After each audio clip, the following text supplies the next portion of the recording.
everybody should always start practicing skills in the shallow end of the pool. So starting in the shallow end of the pool almost seems obvious. Of course you want to start practicing something in the shallow end of the pool, otherwise you'd drown.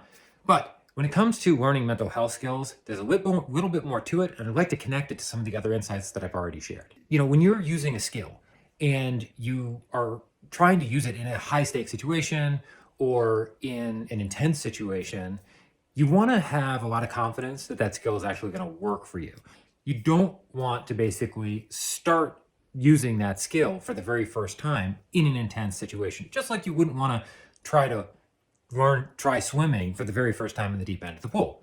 So how do we integrate that into the way we learn skills? Well, we practice skills in low risk and low stakes situations to get started. And that might feel kind of awkward and silly at first. Like, why would I do something like tip, where I'm putting my face in a bowl of water, in a situation where I'm like the very slightest bit distressed about something, or where the intensity of the feeling that I'm having is so low?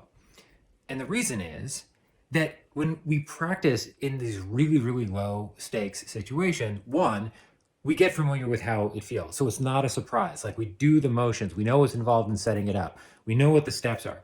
Then we ratchet it up, we get a little bit deeper, we use it in a semi-stress situation, and okay, now you're proving to yourself that it works. You have some confidence, you know that it does actually provide you a benefit, even in a low stakes situation. Then it gets a little bit harder and you go deeper and maybe use it in a high stress situation for the first time.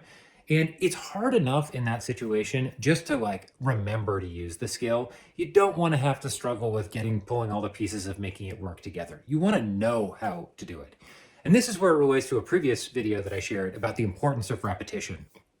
Repeating things over and over again is what carves those mental pathways literally in our brain. We're rewiring our brain, and we are literally changing our mind.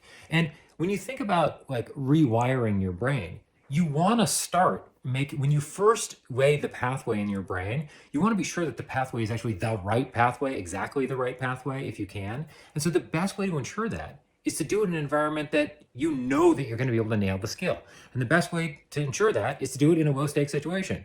As it gets harder, you're going to make that pathway deeper and deeper and wider and stronger, so that when you finally actually need to use it in a crisis, you're not going to need to even think about it. It's just going to happen. Finally, record yourself for mental health.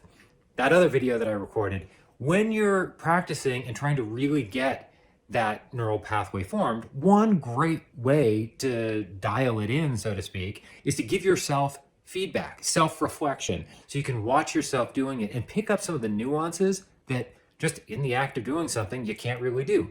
When you see yourself doing it outside of yourself, it can reveal a whole new set of perspectives that can be really powerful. And that is why